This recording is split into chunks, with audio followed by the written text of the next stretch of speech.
Dan dia komentarnya seperti ini. Konoha memang agak lain. Satu negara punya dua presiden. Mulyono shift siang, Prabowo shift malam. Ini dan kemudian sertakan videonya. Videonya nggak terlalu panjang, durasinya 30 detik saja.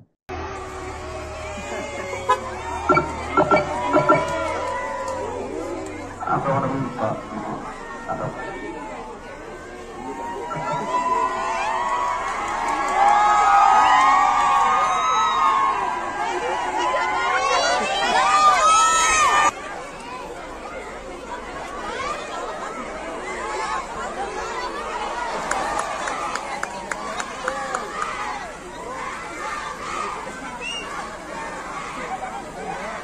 Sekarang ini sedang rame banget ya.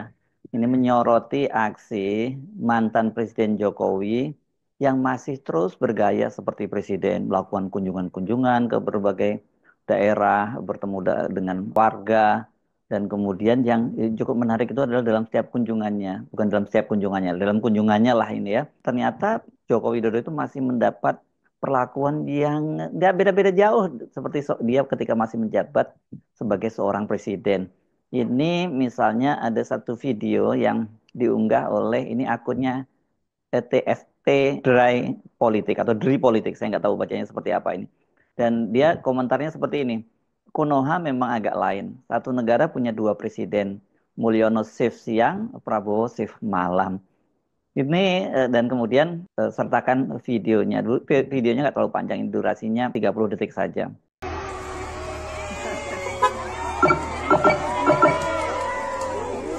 atau orang lupa atau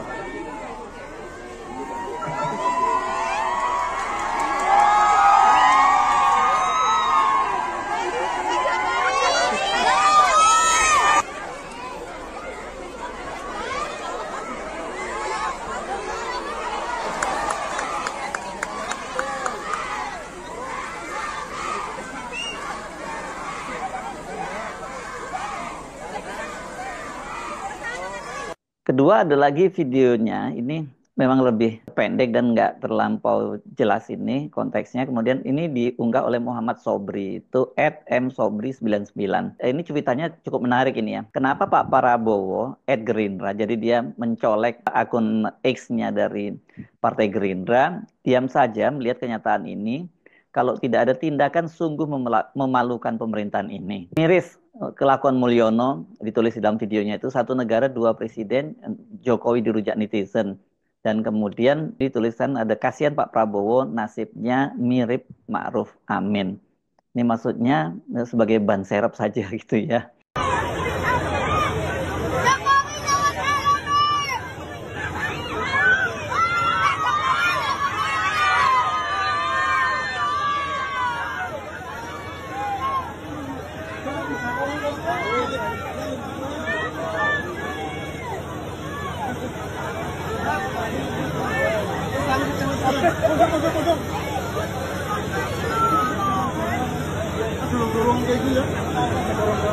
Saya tadinya menduga ini jangan-jangan video ketika Pak Jokowi itu masih jadi presiden, ya wajar kalau dia masih mendapat pengawalan.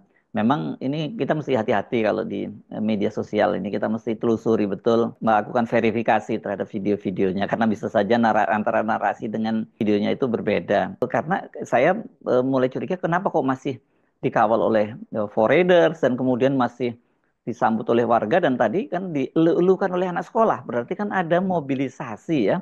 Ini anak-anak sekolah itu. Tapi kalau saya melihat rangkaian rombongannya, ini memang berbeda. Nggak sepanjang ketika Pak Jokowi itu masih menjadi presiden. Memang kalau waktu masih jadi presiden, pengawalannya jauh lebih ketat dan pasukan pengawal presidennya itu juga jauh terlihat lah, beda banget lah ya. Itu pasti rombongan pengawal presiden itu akan lebih siaga gitu, lebih pokoknya jauh lebih ketat. Tetap saja kelihatan perjalanan resmi, tapi memang tidak seketat ketika dia jadi presiden. Ya, tapi bukan juga orang yang tidak punya jabatan sama sekali yang dikawal-kawal semacam ini itu ya. Jadi dipastikan memang ini video kelihatannya Jokowi sudah tidak lagi jadi presiden ini ya diambil. Coba kalau Anda punya video yang sama atau video yang lain bisa diverifikasi apakah ini betul yang dimaksud adalah ketika Pak Jokowi sudah tidak jadi presiden. Saya mencoba menelusuri ini ya peristiwanya di mana dan kapan kapan terjadinya ya. Kan kalau Pak Jokowi sekarang ini melakukan kunjungan ya disebutnya begitu ya ke berbagai daerah itu setelah dia tidak menjadi presiden itu banyak terjadi dan menerima tamu juga banyak yang diterima juga tamunya itu bukan main-main masih seperti seorang yang sangat berkuasa begitu ya. Tapi kalau lihat ini yang kunjungan yang agak rame yang mendapat sorotan media dan media sosial karena dia masih dikawal ketat seperti seorang presiden itu dugaan saya ini peristiwa yang di Banjarnegara Jawa Tengah yang pernah saya juga bahas bersama dengan Mbak Agi di konten off the record. Jadi ini peristiwanya belum lama terjadi ya pada hari Senin tanggal 6 Januari 2025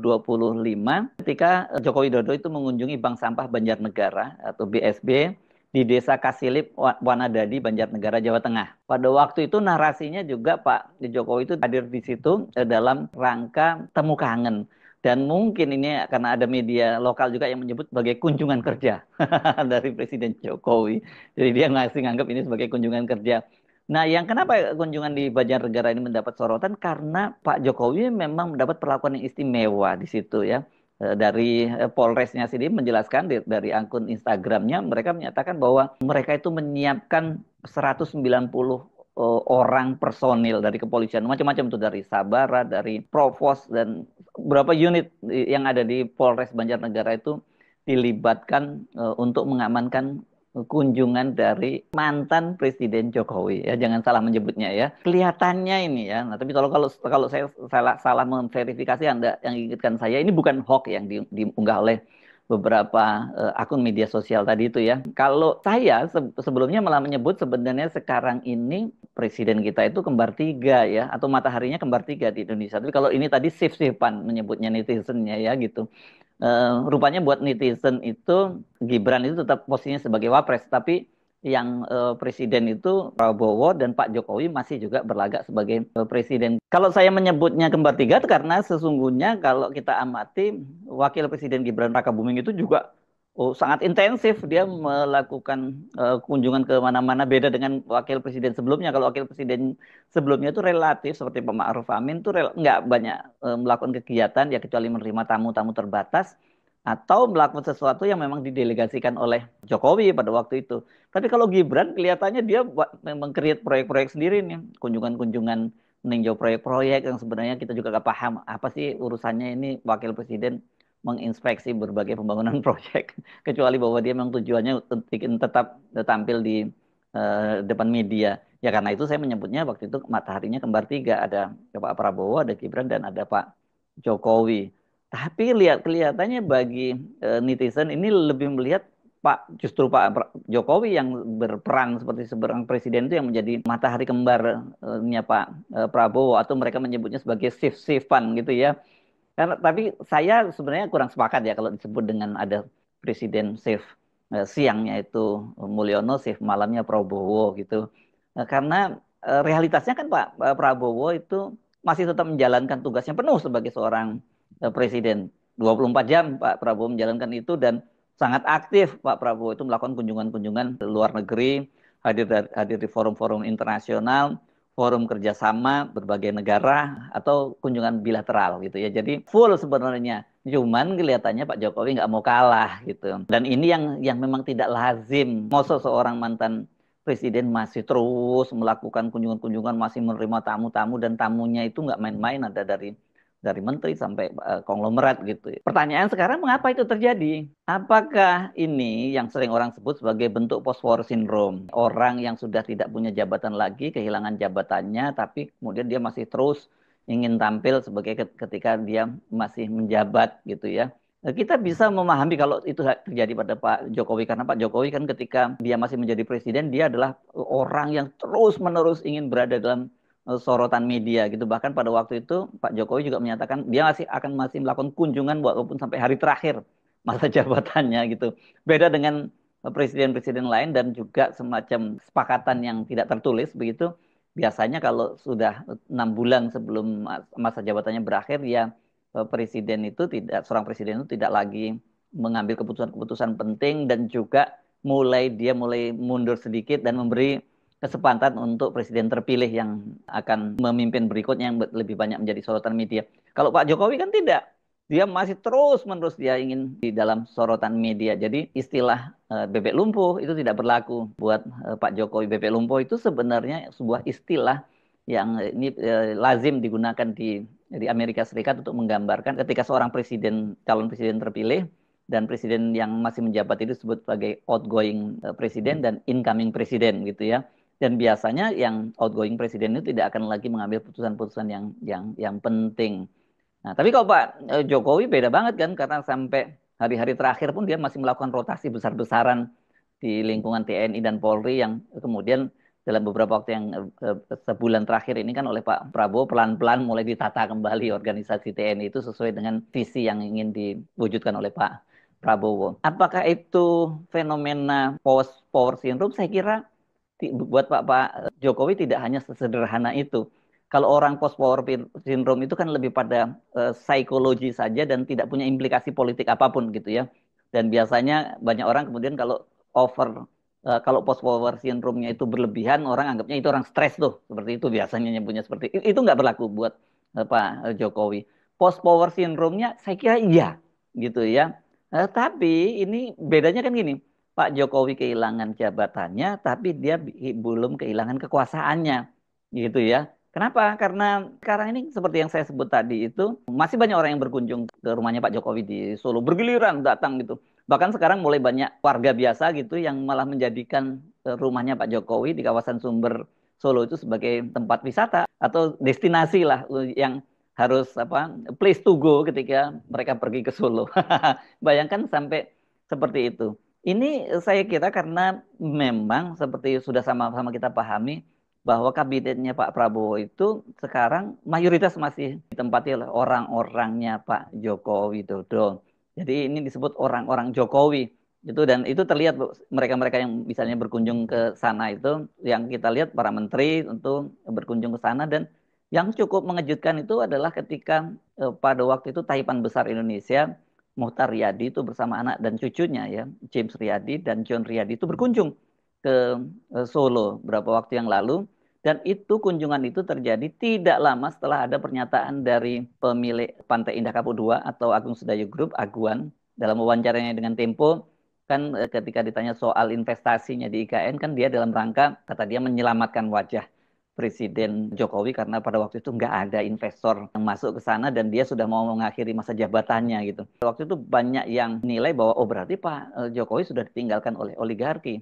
Tapi ternyata tidak ya karena ini memang tidak lazim biasanya para Taipan ini buka-bukaan politik semacam itu karena buat mereka ini kan memang orientasinya pada siapa yang berkuasa saja, siapa yang berkuasa dan dia ikuti. Tetapi dengan kunjungan dari Muhtar Riyadi itu, saya jadi baca, loh berarti Pak Jokowi ini masih sangat diperhitungkan gitu.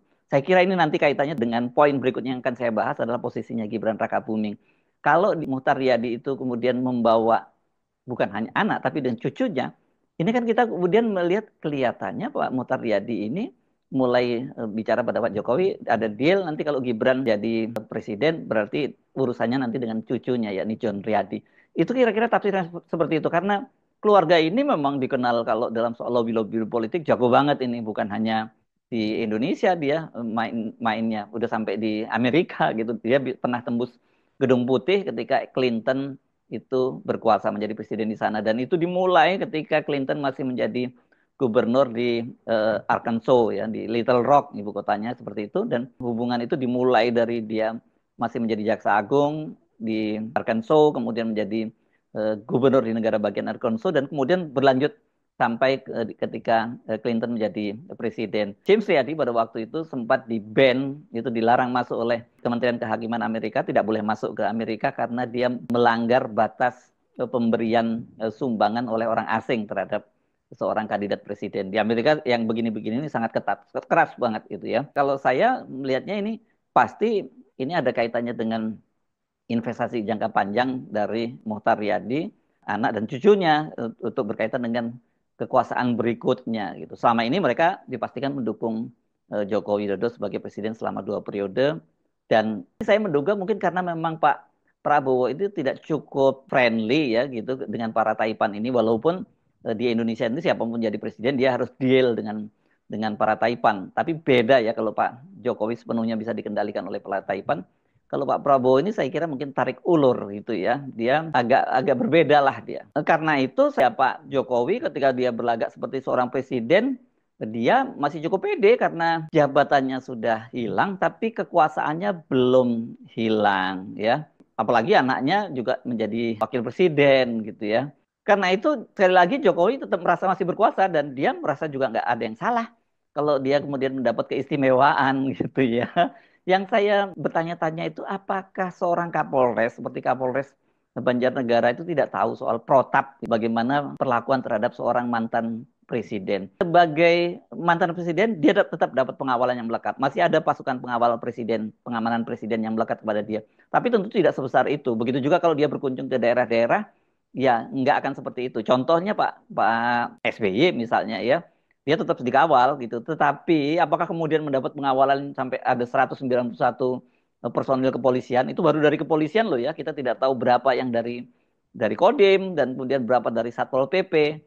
Nah, kalau itu kan makin parah lagi. Nah, jangan lupa pengerahan pasukan semacam itu, pengerahan personil itu kan itu membutuhkan biaya ya. Biaya mobilisasinya itu menggunakan biaya. Biayanya dari mana? Ya biaya dari pemerintahan dan itu menggunakan pajak dari rakyat. Nah, apa yang ketiga? Yang ketiga ini yang saya kira yang jauh lebih penting dari semua itu adalah kenapa Pak Jokowi masih terus seperti itu, masih berlagak seperti seorang presiden karena ini bagian dari mempersiapkan Gibran Rakabuming pada Pilpres 2029 nanti. Ini dengan keputusan Mahkamah Konstitusi yang meng-0%kan presidensial threshold ini memang Pak Jokowi harus bekerja lebih keras gitu ya. Bahkan mungkin aksi-aksinya seperti masih orang presiden akan terus semakin menjadi ini. Karena bagaimanapun juga dengan 0% ini berarti ini kan lawannya Gibran itu akan sangat banyak. Tidak seperti sebelumnya.